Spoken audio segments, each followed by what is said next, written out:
So who would be surprised to know that there is not one single instrument in that video? That is all done with the human voice.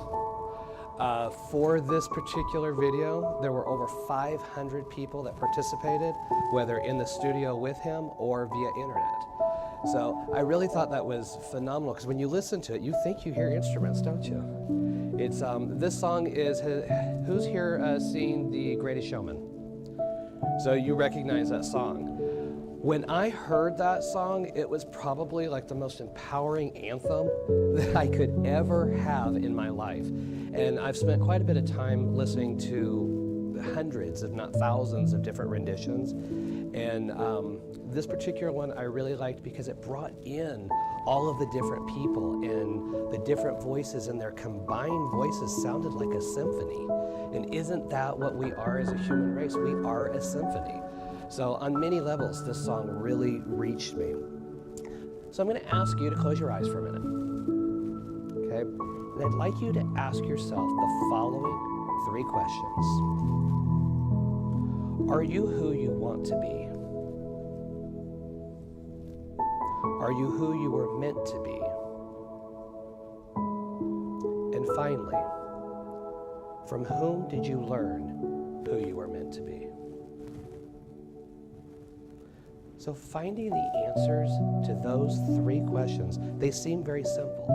They're very simple questions, but finding the answers is not always as easy as we'd like to believe, because we are, like it or not, a product of how we were raised, a product of our environment, of our society, of our media. So understanding who we are is the first step in truly knowing who our authentic self is and how to express that authenticity. Now, Calvin Coolidge said that there is no development physically or intellectually without effort, and effort means work. Understanding our authentic selves is not, you don't just wake up one morning and say, this is me. You truly have to do the work. You have to go within and understand, why do you think the way that you do? Where do your beliefs come, and are they truly your beliefs? It really does take work to be authentic. It's hard to be authentic in a world that tells you that you need to conform. It's very difficult. It's actually easier just to let people tell you who you're supposed to be and do it. You may not be happy, but it's going to be easier. Now, I could stand here and be very hypocritical and tell you that I live my authentic life. I don't. I can say without hypocrisy that I'm constantly working and striving to be that authentic me. I would love to be able to say here that I am always 100% authentic, and I'm not. It's very difficult to be so. So as we go through this morning, just remember, I don't have all the answers. I can tell you what being authentic means to me and how I try to live. And some days I fail miserably, and other days I kind of do a good job. So for me, my wake-up call to really wanting to be authentic, to living that authentic life, was when my mother died. Up till that time, I'd pretty much allowed the world to tell me who I was and who I shouldn't be. And I molded my personality around her. I molded my personality to where I worked. I molded my personality to my friends. I let everybody tell me who I was, to the point that I didn't know who I was. And when she died, I was very, very lost. I did not know how to be me. I really didn't. The one person that I thought knew me the best was now no longer here. So it became a huge wake-up call for me to go within myself, to go inside and to understand who I wanted to be, and to come out of the shadows and to quit hiding, because that's pretty much what I had done my entire life. I had hid. I had been what everybody said I needed to be, and lived according to their rules and their guidelines, never quite understanding where I fit into that equation. And I also decided that I needed to find my passion. In order to be authentic, I had to find my passion. I didn't know what it was, but I knew it was there. And I knew there was a creative side in me, but I didn't know how to express it. So I had a lot of work to do. very first thing I had to do in order to be able to begin this journey was to find acceptance for myself. I had sought acceptance from outside.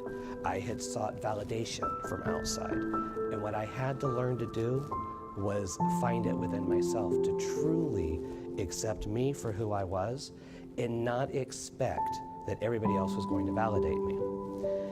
Now, I'm a Leo and I'm also a sun sign. So attention is very important to me.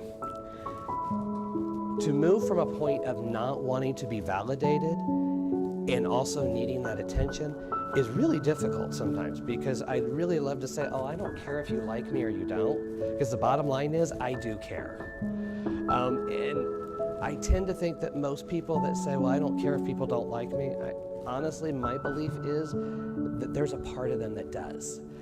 Because if you didn't care, you wouldn't have a need to say it. That saying, I don't care, actually translates to, I'm going to protect myself, and if you don't like me, I've already told you that I'm okay with that. Okay? So that's not being authentic. Being authentic truly would be not caring, but also not needing to tell everybody that you don't care. In order to be authentic, though, we need to understand what authentic actually means, because I think sometimes we confuse being authentic with being rude. So what authentic to me is not. This is not authentic. Walking up to somebody and saying, I'm a slob, this is me, if you don't like it, tough. Being authentic to me is not just speaking my mind regardless of what I think or how I feel, if it's going to make others feel poorly about themselves or about their situation, just because I can. Not all of our opinions need to be shared. That's not being authentic. One of my biggest dreams, one of those things I look so forward to in life, is growing up to be a grouchy old man. That was what I told everybody I wanted to be. I wanted to be a grouchy old man. A couple weeks ago, maybe a month ago, I was telling somebody that, and they looked at me and they said, what do you mean become? You already have it down. It was at that moment that I realized that that really wasn't who I wanted to be. I had created this ideal of what I thought being authentic was. And it was being that person that, shooed all the children off his lawn, that told everybody exactly what he was thinking, and that was known in the whole neighborhood as being the one to stay away from. Don't make Nathan mad.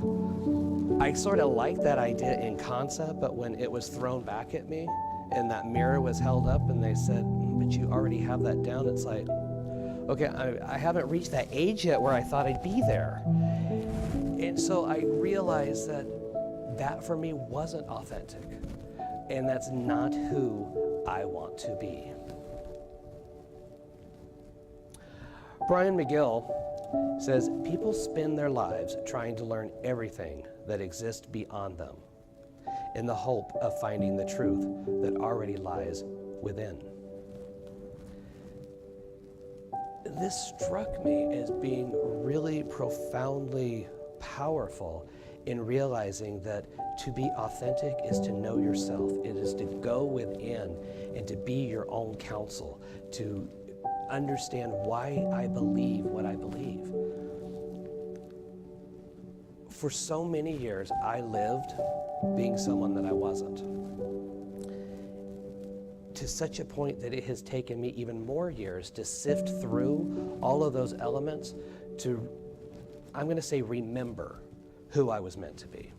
Because I think I had a clue when I was younger, and then I let everything, all external influences, the media, my friends, my family, my teachers. I had teachers that basically told me I would never amount to anything. I was one of those students who hated school. I loved learning. And I'm not going to brag here, but I'm going to. One of the reasons I hated school was it went too slow for me. And I got bored. And when you have somebody that gets bored with how slow their learning happens, then they do start to fall behind and they start ignoring things. Well, I'd always prove just how much I knew because we'd get to the end of the year and they'd be about ready to fail me. And they'd give me one last chance, and I would have 2 or 3 weeks to catch up on an entire year's worth of work. And every year, I repeated the cycle over and over again. So basically, then I was just lazy. And really what it came down to was I was bored. I was very, very bored, but I had teachers that told me I would never amount to anything. I was raised by a stepfather who said I would absolutely never amount to anything, that I was worthless, that I was stupid, that I couldn't dance, I couldn't sing, pretty much anything I couldn't do. I was not into sports, and I'd go out and play sports with him because that's what you're supposed to do, and I was horrible at it. I think mainly because I didn't like him. But I allowed all of these things to slowly chip away at who I was going to become in this life. Fortunately, about 5 years ago, I decided that who I had become wasn't who I wanted to be. And so my goal in life, from now until the day I take my last breath, is to live my authentic self, to be who I was intended to be who God intended me to be, find my purpose, and find my bliss. And I'd like to say I woke up and I knew all the answers, and I don't. On any given day you can ask me and I kind of have a different purpose. It generally falls along the same line, but I can tell you what my main purpose in life is now is to be loving and to be kind whenever possible. Now, a lot of people will tell you it's always possible, and theoretically, it is. In the moment, it sometimes does not feel that way. So I have to also learn to forgive myself as I go through those moments and realize that I'm human. It's like we say, embrace our humanity. Well, we're gonna have those days where we just can't be 100% positive and loving. We're gonna have those moments where we say things that we wished we hadn't said because they really did not serve you, they did not serve somebody else. This search for authenticity, to be who we're meant to be, it is a never-ending journey. It doesn't stop. Even when you think you are 100% sure you know who you are and you are being authentic, you are still growing, you are still learning, you're still advancing. It is an absolutely never-ending journey. This story that we're living, each chapter is waiting to be written, and every moment is waiting to be lived, and to be lived authentically. The reading that Randy did this morning, to me, was very powerful. And the one that struck me the most is the no judgment.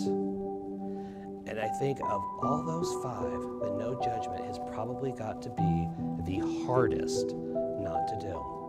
Because we, as a society, as a people, we have a tendency to feel entitled to judge. If you don't agree with me, you are wrong. Am I right? That is a form of judgment. If we actually came back into a space and said, it's okay for you to believe what you believe. This is what I believe. That's not judging. It's not telling them that they're wrong, because I will tell you what is right for you is oftentimes not going to be right for me. What is the best course of action for you is not going to be the best course of action for me. We have to realize that while we are all a part of the whole, we're all a part of the divine, we are also all individual. We are very, very unique in what we need and in what will feed our souls and help us to advance to those levels of being a lot more authentic. We should never assume that someone else is not living their authentic life just because they're not living your life. If they are living your life according to your rules, according to your beliefs, then they're living your life, not theirs. And we all have got to realize and accept within ourselves that we have the right to believe what we believe, to live as we wish to live, but so does everybody else. Now, as I say that, this thought keeps coming out of my head. Well, what about the criminals? What about the people in prison? All of those. And you know, honestly, that is their life to live. It is their struggle and their path. Do I have to agree with what they did? Absolutely not. Do I accept that as my reality? No. But if I stand in a place of judgment against them, then honestly, I need to take a look in the mirror and find out, what is it about them that I'm judging about myself? Because being truly authentic means you're not judging anybody. And I truly, truly do believe that. And it really is okay not to agree with others. It's absolutely okay. In fact, I prefer when people don't agree with me, because it causes me to question my own beliefs, to question my own path, and to make sure that I really am living what I believe. And sometimes those beliefs will change. It doesn't make what you believe before wrong, it just means you've evolved. You've evolved to a different level, to a different step. Maybe what you believe today is not what you believe tomorrow, and yet what you believe today, you didn't believe yesterday. So it's constantly changing and moving, and as we learn, as we expand, as we share, as we live by example. And to me, the number one thing about living authentically is our lives are an example. How we live is what teaches other people, not what we say, not what we demand of them, not what we tell them, you're wrong because you believe this. Live your life, be that example, and in that way, you will definitely be authentic. And I also think bliss equals authenticity. I keep seeing all these things online talking about finding your bliss, how to find your bliss, how to find your happiness. And really, I think it boils down to one thing. When you love what you do, you will love who you are. We often, and I think it's horrible that we tell children that they have to decide what they're going to be career-wise, 16, 17, 18 years old. They haven't even had a chance to experience the world and to figure out what's out there. So we have a whole generation, and it keeps being repeated, the cycle. Every year it's recycled over and over again. Go to school, get a degree in this, because this is who you are. And if I went by that when I was 5, I would have been Superman. When I was 10, I would have been a policeman. When I was 16, I would have been a lawyer. And I can go on and on. We don't know what we want to be until we've actually lived a little bit of life. So we start off when people are very, very young, already molding them to fit into society. Because we don't like uniqueness. We say we do, but let somebody be unique and listen to all the people coming down on them. But our bliss definitely equals authenticity. Many of us, throughout our lives, we have been neglected, we've been betrayed, some abused, and we develop preservation tools that we now start calling authentic. In order, because I have been attacked, I'm going to make sure that somebody can't hurt me anymore. So I develop this personality, and all of a sudden I just say, if you don't like it, deal with it. This is me. That's not being authentic.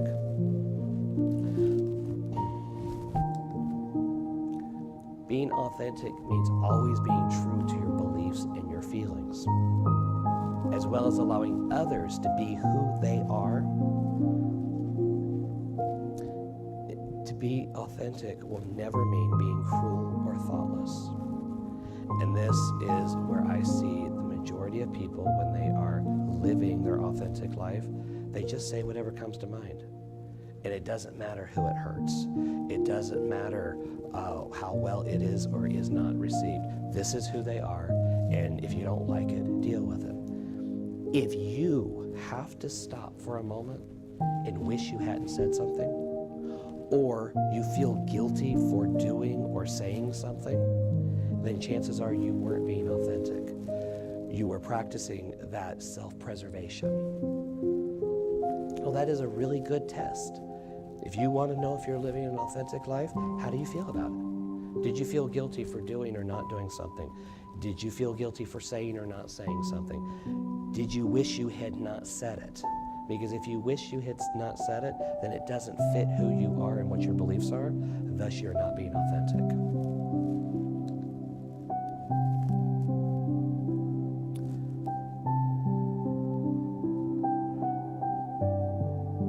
So I would like to really wish all of you to have a very authentic journey in your life. And in this journey, that you're able to discover who you are, who you're meant to be, and also embrace who you become. And with that, the divine in me recognizes the divine in you. Peace be with you. Thank you.